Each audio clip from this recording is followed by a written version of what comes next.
So in this video, I'm going to show how I'm taking this Jeep Cherokee XJ SUV and making it Class B RV certified.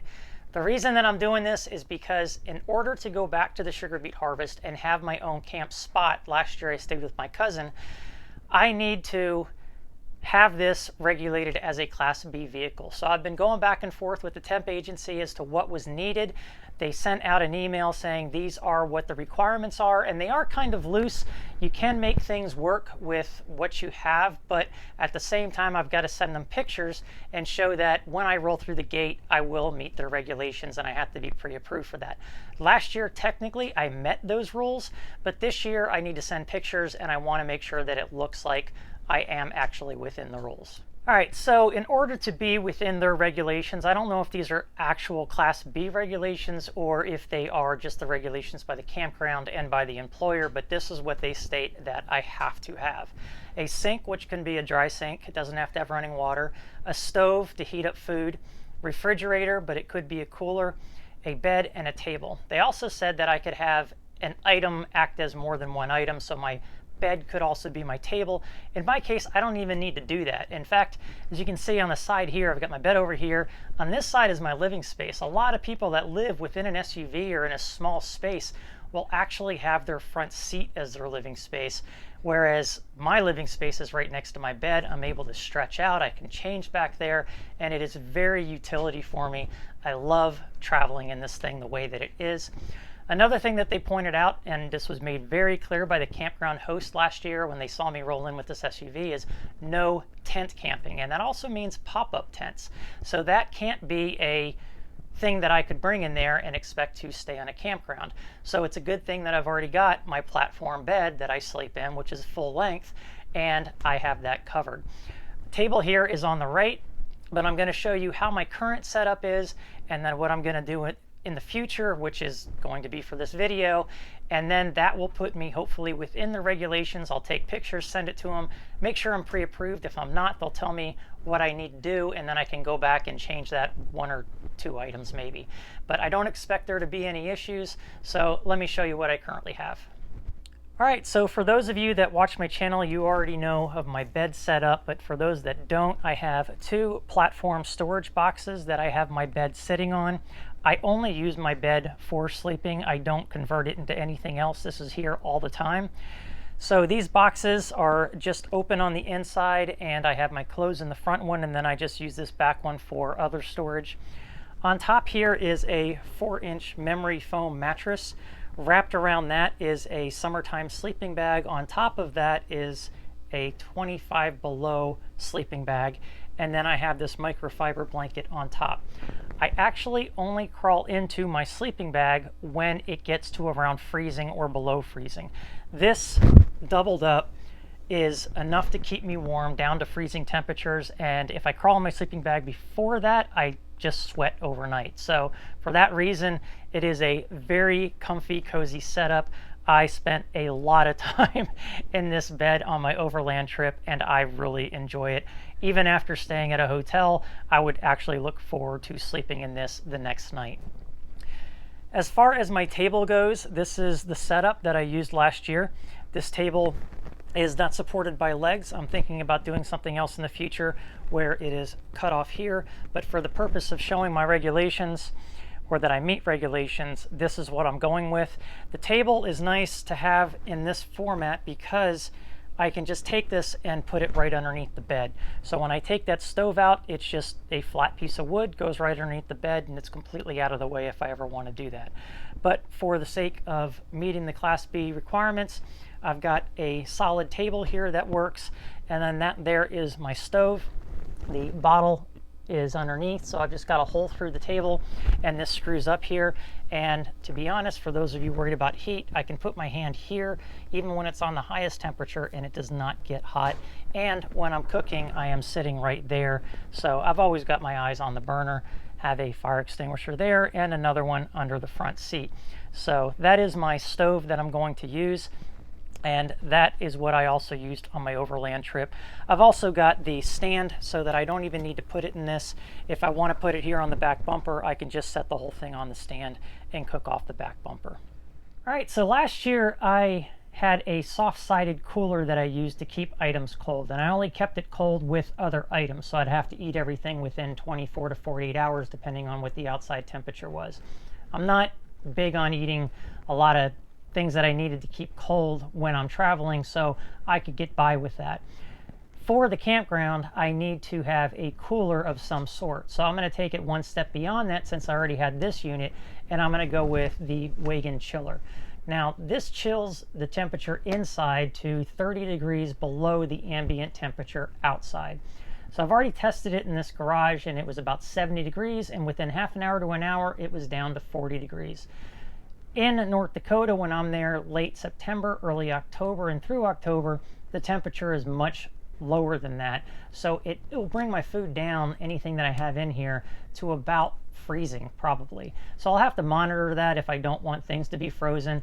And I don't really have that many cold things that I eat anyway or drink. And to be honest, when it's that cold like it was last year in North Dakota, I keep everything cold just by putting it in the footwells. Even though it can be 60 to 70 degrees back here, when it's 0 degrees outside, your footwells get to freezing anyway. So I had water freezing in the footwells when I was inside this thing, nice and warm with my heater, because I had an electric heater because they have electricity. So that's also another option if I just want to put this away and not really use it, not really deal with it. It's going to depend on the situation, but this will be with me. This will be my refrigeration unit that I'm going to go with.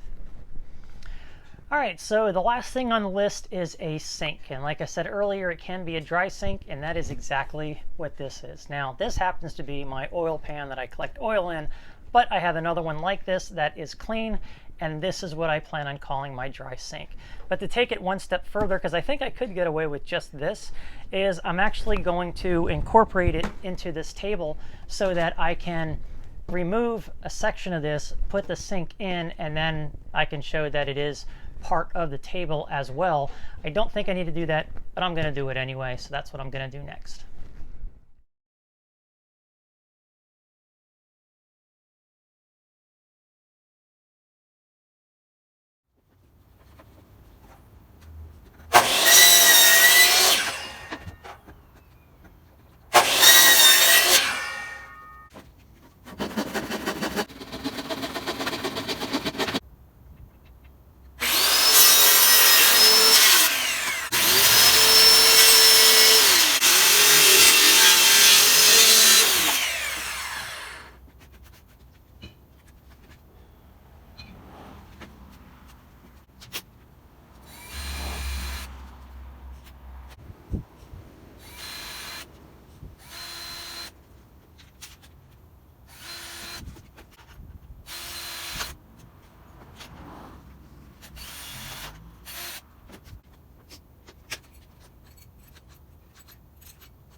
All right, so I tried to film most of it, but my camera ran out of battery. I didn't realize it.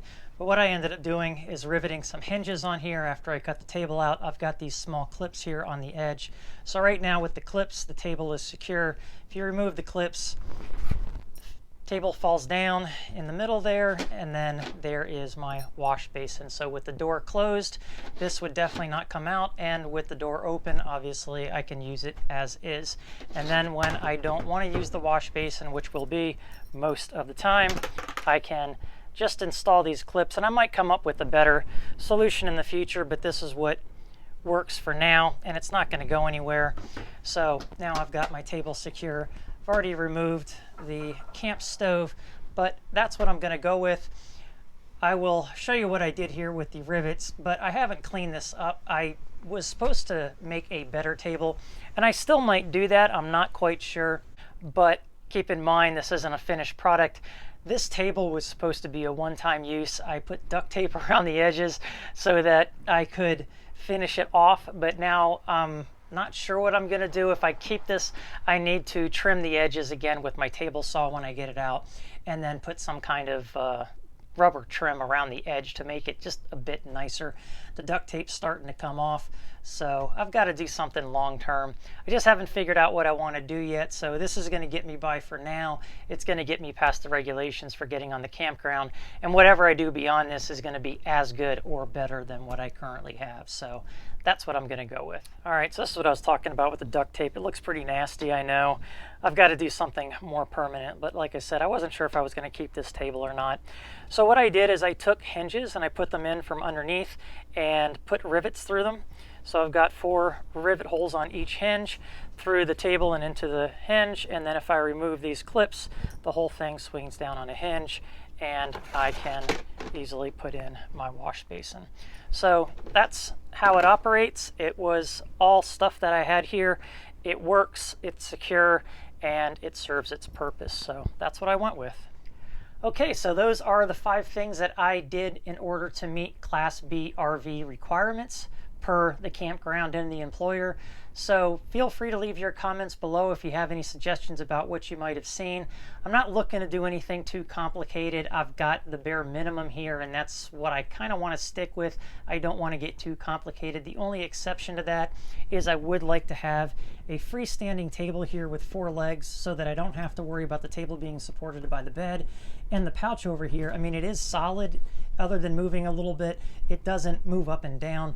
I used it for 7 months. It was great. It didn't present any problems for me, but I'd like to have something that I can take out and use as a side table when I'm sitting at my camp chair as well. So I'm kind of toying around with that idea. I'll probably end up making something unless I can buy something cheap that will fit in this spot and I can still somehow incorporate a sink.